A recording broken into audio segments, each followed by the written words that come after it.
Como he dicho antes, si la iglesia primitiva hubiese pensado diferente, no estaríamos aquí. ¿Qué es lo que hizo esa iglesia primitiva? Pensar de una forma espiritual, no física. Si aquellos hubiesen pensado, se hubiesen fijado únicamente en lo físico, hubiesen dicho, primero, Cristo se ha ido y me ha dejado solo. Somos 4 gatos rodeados por una muchedumbre enfurecida de aquellos que ya mataron a Cristo, a los demás, si nos pillan lo mismo también, y si predicamos en la calle nos van a dar otra vez. Recordad lo que le pasó a Esteban. No somos nadie y no tenemos nada. Todo lo que he dicho es verdad, pero como toda verdad, hay formas diferentes de verla. Ellos, en vez de mirar lo material, lo humano, lo físico, empezaron a pensar de una forma espiritual. ¿Qué fue lo que hicieron? Muy bien, estamos solos, pero Cristo nos dijo que nos iba a dar el Espíritu Santo y además nos ha prometido que va a estar con nosotros todos los días. Entonces, ya no pienso de una forma física, no estoy solo, está conmigo. La iglesia primitiva en aquellos días podía haber pensado, no somos nadie. ¿Quiénes nosotros somos para darle a conocer al mundo sobre la obra de Cristo, sobre el Mesías? Pero pensaron en aquel momento, no, es que, espérate, si Cristo nos ha dicho que vamos a poder hacerlo porque vamos a ser sus testigos, nos lo ha prometido. Entonces se cambian, no piensan de una forma física, humana, piensan desde la perspectiva espiritual. ¿Cómo vamos a hacerlo? Con la llenura del Espíritu Santo, la que ellos en aquel momento pudieron experimentar. ¿Qué ocurre si tú en tu vida te empiezas a olvidar de todo lo que Dios te ha prometido y empiezas a pensar de una forma humana, física, material? Puede que veas una realidad y puede que tengas razón. Puede que veas lo que tienes a tu alrededor como un problema, como una circunstancia desagradable, como un laberinto donde no puedes salir. Y vas a tener razón, ¿eh? No es una mentira, no es una locura. Pero, sin embargo, tienes que ver la perspectiva correcta de la misma circunstancia. Todo esto lo encontramos en la palabra de Dios. ¿Cuál fue el mayor problema del pueblo de Dios cuando salió de Egipto? Que ante la misma circunstancia, el pueblo lo veía de una forma, Moisés lo veía de otra. Cuando enviaron a los 12 espías, ¿cuál fue el problema? Que los 10 de los espías vieron lo mismo, la misma realidad, desde una perspectiva, pero Josué y Caleb vieron la misma realidad desde otra perspectiva. ¿Y la diferencia cuál es? Estos son gigantes, nos van a machacar, vamos para atrás. La otra perspectiva fue, nos los vamos a comer como el pan. Pero las mismas personas fueron y vieron lo mismo. ¿Cuál es la diferencia? Es mi perspectiva. Es mi perspectiva. Ahí es donde nace el problema. El pueblo de Dios era un pueblo esclavo. ¿Sí o no? Era un pueblo esclavo. Y cuando salieron al desierto, ¿eran esclavos o no? Literalmente, ¿qué eran? Un pueblo libre. Pero su forma de ver la realidad le hacía seguir siendo un pueblo esclavo. Y esclavo, el pueblo recorrió el desierto y esclavo, esa generación tuvo que morir. Porque no pudieron cambiar su perspectiva de las circunstancias. Tenéis durante este año 2023 que cambiar la perspectiva con la cual veis vuestra vida y vuestras circunstancias. Donde podía parecer imposible que el pueblo de Dios saliese de Egipto, Dios lo hizo posible. Este tendría que haber sido el mensaje que se grabase en su mente y en su corazón, que Dios es un Dios de cosas imposibles, que Dios es un Dios que obra de formas imposibles. Pero sin embargo ellos se quedaron en lo contrario. Cuando el año pasado hablábamos de las 24 horas, de la concentración, los 3 mensajes además los hemos repetido, no sé si os habéis dado cuenta, en los cultos de oración anteriores. Hemos estado compartiendo las 24 horas, yo y las 24 horas, la iglesia y las 24 horas y el campo y las 24 horas, que fue el mensaje del año pasado.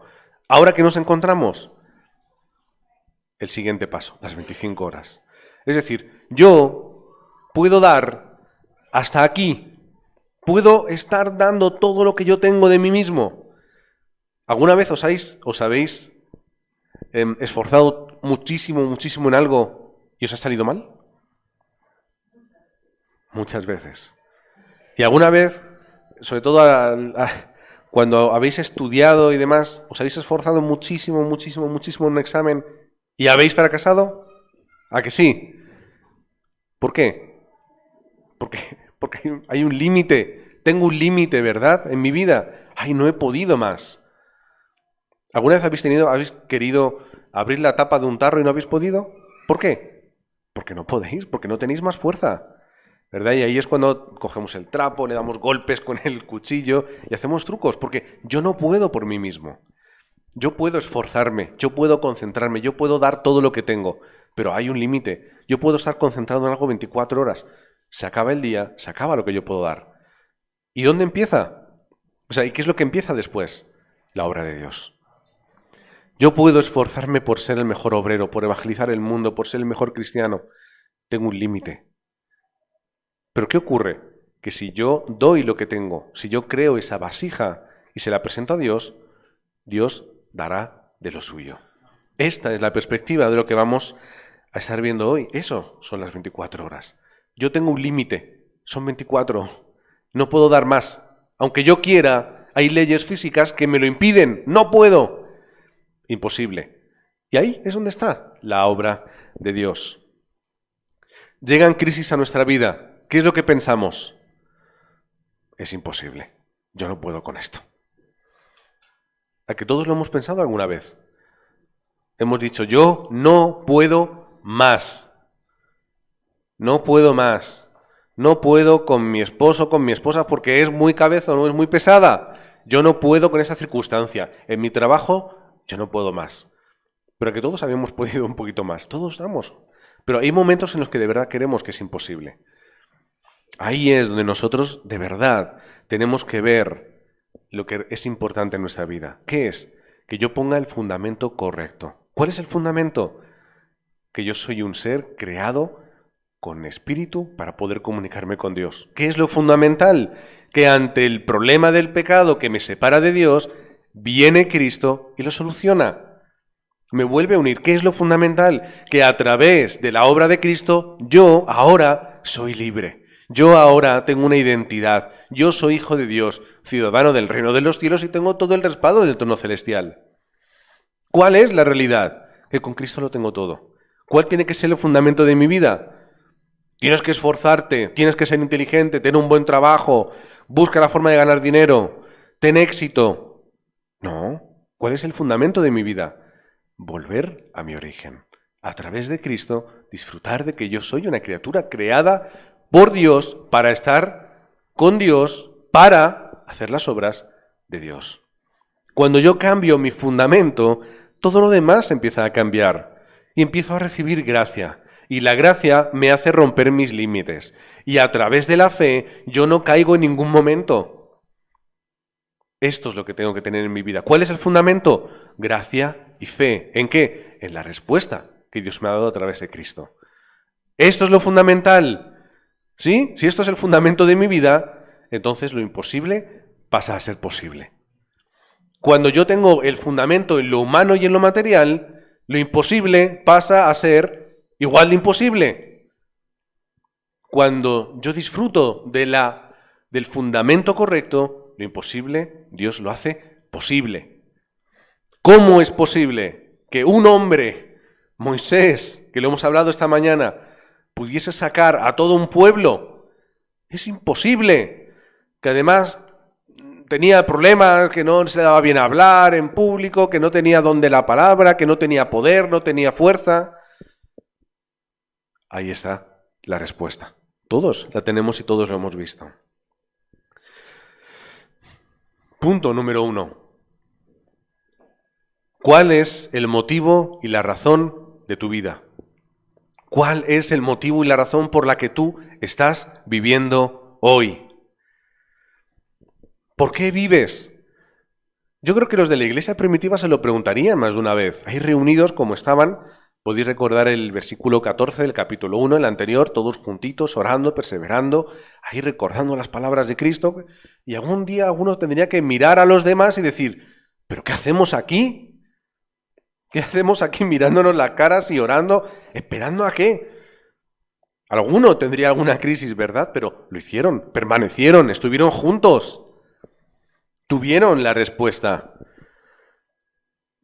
Tuvieron que parar un momento, recapacitar, meditar y decir, ¿por qué estoy viviendo yo? ¿Por qué? ¿Qué hago aquí?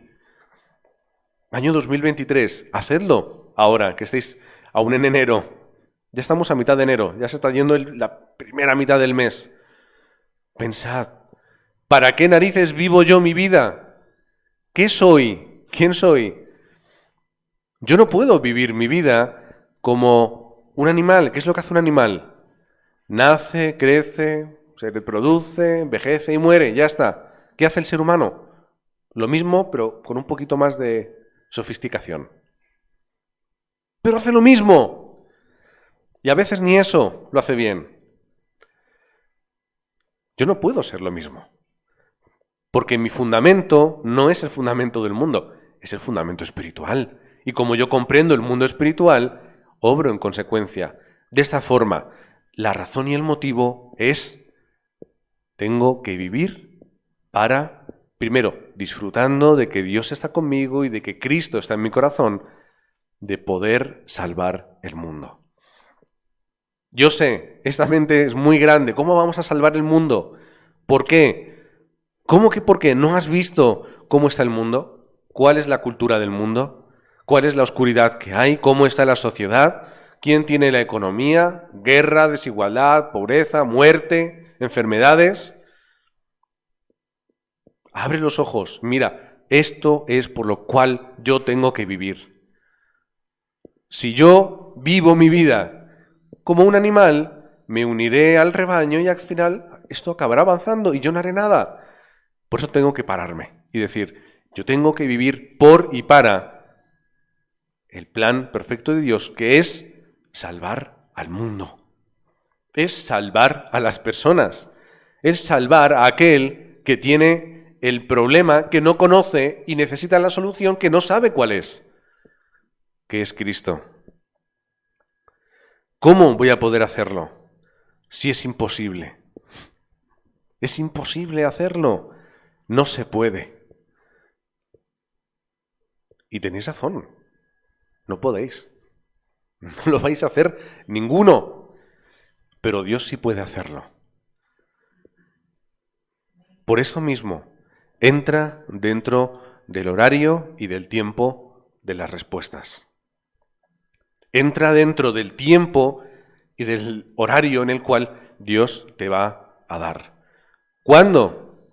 Cuando cambies el fundamento espiritual de tu vida. Ese es el tiempo en el cual Dios te da la respuesta.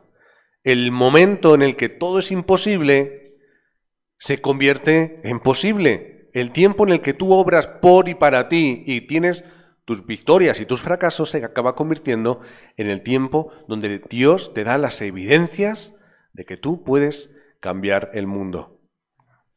No sé qué parte del mundo vamos a cambiar, si es una parte muy chiquitita o más grande, pero aunque sea la parte que a ti te toca, tu trabajo, tu región, tu familia, ahí es donde tú tienes que dar.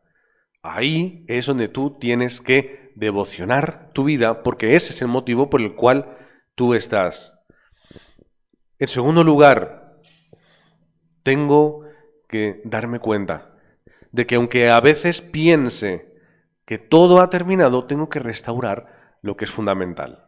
Y en este segundo punto vamos a ver ejemplos. Génesis 39, del 1 al 6. ¿Qué ocurrió con José?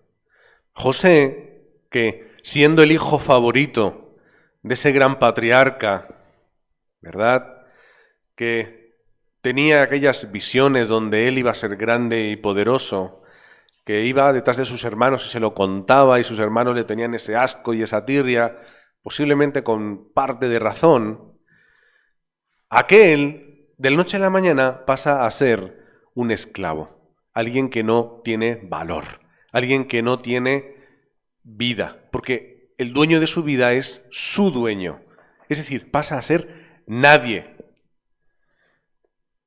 ¿Qué va a hacer este? No tiene nada que hacer. Eso es lo que él pensaría. Y se dio cuenta de una realidad que también hemos hablado esta mañana. No tengo a nadie a mi lado, no tengo a nadie, estoy solo. A mi alrededor no hay nada a lo que yo me pueda aferrar. No tengo respuesta, etcétera, etcétera. No hay nada. Se acabó mi vida. Yo de aquí no voy a ser nadie, me moriré. Pero hizo algo muy importante. Se esforzó, luchó. No, cambió lo que era fundamental.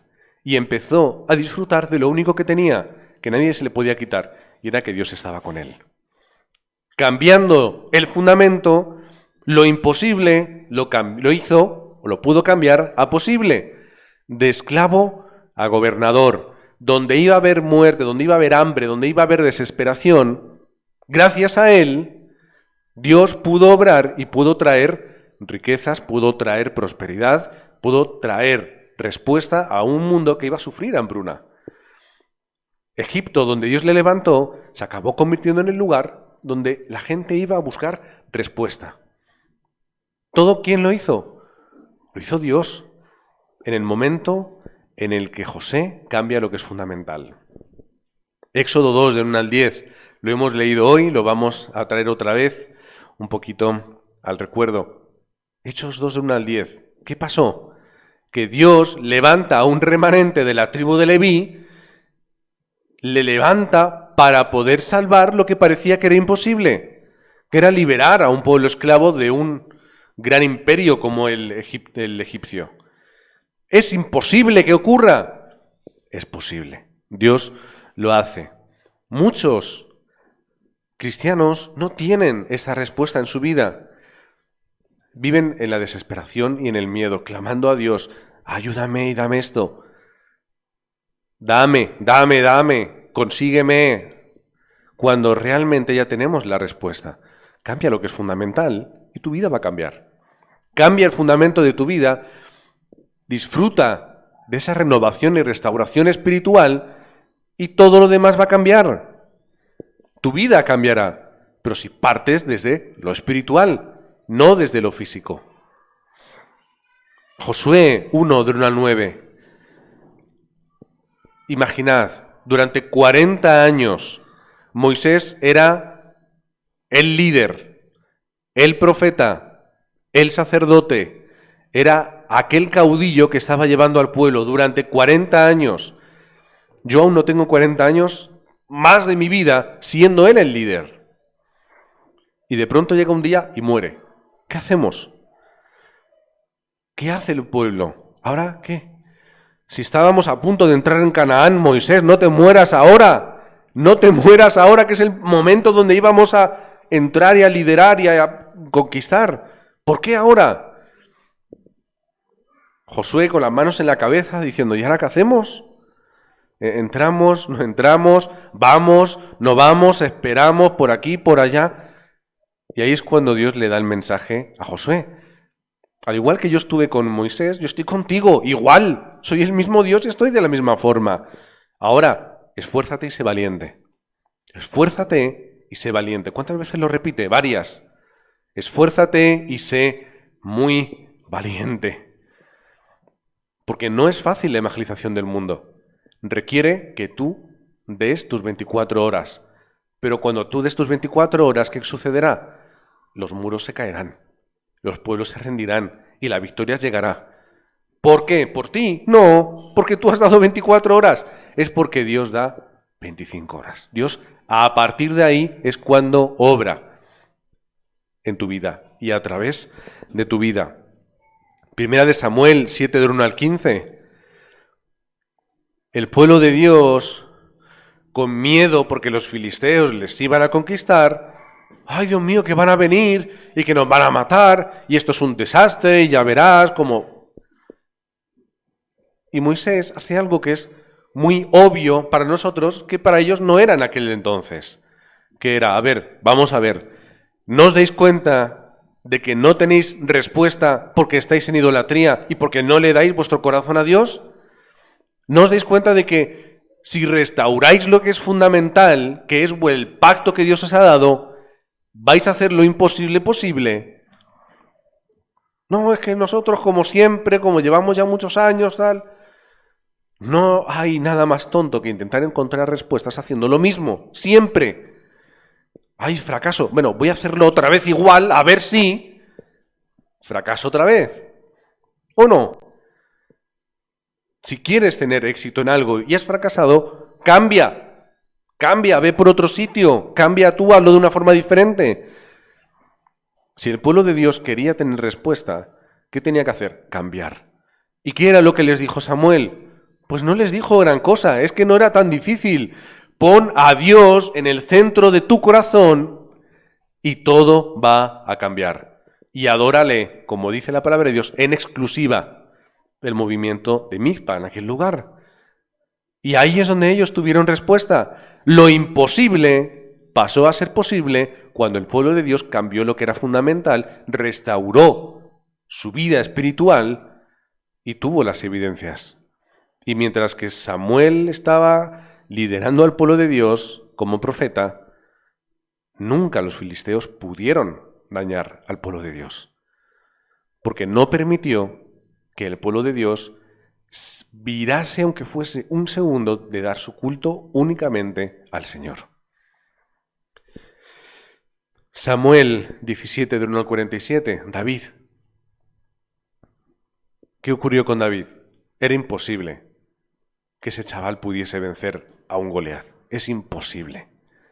Es imposible. Es imposible.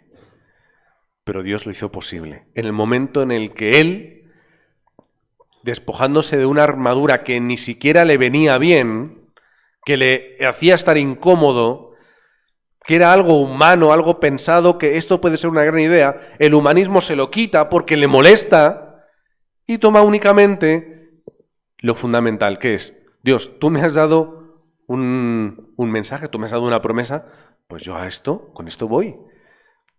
Y fue y tuvo la respuesta. Primera de Reyes 18, del 1 al 5. Abdías guarda esos 100 profetas para que el rey no los mate. Y ahí es cuando él tiene ese encuentro con Elías, tienen esa unidad y juntos pueden hacer el movimiento de Oreb, de Dotán, etc. ¿Qué es importante? Que lo que parece imposible, Dios lo hace posible. Pero para que esto pueda acontecer, tiene que haber algo, que es lo que Daniel y sus amigos hicieron delante del rey. Tenéis que arrodillaros y adorar esa estatua. ¿Y qué dijeron ellos? ¡No! ¡No lo voy a hacer! Pues si no lo haces te mato. ¿Y qué dijeron ellos? Inténtalo. Venga, mátame. ¿Dónde? ¿Al horno? Pues voy al horno de fuego. Porque yo no me voy a arrodillar. Y si tengo que morir, muero. Lo importante en ese punto no era que Dios les iba a salvar. El punto importante era que ellos desafiaron y no se arrodillaron ante ningún Dios, ninguna idolatría. Por eso ellos dicen, yo no lo voy a arrodillarme porque Dios me va a salvar y aunque no me salve, es que yo no lo voy a hacer. Lo importante no es que yo me salve, lo importante es que yo mi corazón no se lo entrego a Dios. No porque Dios me vaya a salvar de los problemas, es porque Dios es digno de mi alabanza, mi adoración en exclusiva, me pase lo que me pase. Y si muero, gloria a Dios, y si vivo, también. Dios obró, le salvó la vida y fue de testimonio para todos. Daniel, 3/4 de lo mismo, no era un horno de fuego, fue un foso con leones. ¿Qué dijo? Él pensó lo mismo. Si yo voy ahora a mi habitación y hago lo que todos los días hago, que es arrodillarme y orar, Adiós, me van a matar. ¿Qué dijo? Pues si Dios me salva, como si no, yo voy y doy mi adoración a Dios. Y le iban a matar y sabía que iba a ocurrir. ¿Pero qué es lo que ocurrió? Un desafío. Año 2023. Desafía. Desafía. No te desafíes a ti mismo. No tiene valor, porque todos al final hacemos trampas. Desafía a Dios. Espero que entendáis lo que digo cuando hablo de desafiar a Dios. Dios, esto para mí es imposible. Yo no puedo, porque no tengo tiempo, no tengo fuerzas, no tengo capacidad, no tengo economía. Es imposible. Ahora, tú lo harás posible conforme yo desafíe, cambie lo fundamental, restaure mi vida espiritual y te dé todo a ti. Ahí las obras ocurrirán. Señor, yo no puedo con esto. De verdad que no puedo. Desafía a Dios. Desafíale. Si Dios te da una promesa, Dios la va a cumplir. Para terminar, tercer punto, cambia 3 cosas siempre. Todo lo que se ha guardado en ti, cámbialo. No sirve para nada. Todo lo que hemos guardado, lo que hemos escuchado, lo que hemos vivido, lo que hemos sentido, todo eso, quítalo. No vale, no sirve. Todo lo que no sea el Evangelio no vale para nada. Moisés nació de un hombre levita, una mujer levita, nació en una casa levita, donde el pacto de Dios estaría muy presente. Y lo crió su propia madre hasta que ya fue grande y lo pudo entregar a la hija del faraón. ¿Qué le transmitirían a Moisés? Si tú pudieseis tener a vuestro hijo únicamente 5 o 6 años, ¿qué le transmitirías? Solamente el pacto, solo. Pues eso fue suficiente para que Moisés se levantase como un remanente. Lo que no sirve de nada. Lo que no se lo lleva el viento. Lo que no desaparece. Los consejos, la ética, la moral, todo eso va, viene, a veces se escucha, a veces no, ¿verdad? Pero lo que de verdad importa es el pacto que yo tengo que transmitir. Mi pasado, todo lo que no, lo quito. Y lo que de verdad es relevante lo utilizo como plataforma. Cambia tu destino. Cambia tu destino. Cambia tu destino. No vivas una vida que esté destinada a el conformismo y el acomodo. Eso no sirve para nada. No vivas únicamente pensando, venga, aguanto hasta los 60 y bueno, depende del qué año te que jubiles, hasta los 60 y pico, me jubilo y ya está. Lo he hecho todo. Mi suegro, que además ahora estamos muy presentes con él en casa, se jubiló el mes pasado. ¿Qué ocurre? Como no me está escuchando, puedo hablar de él. ¿Qué ocurre?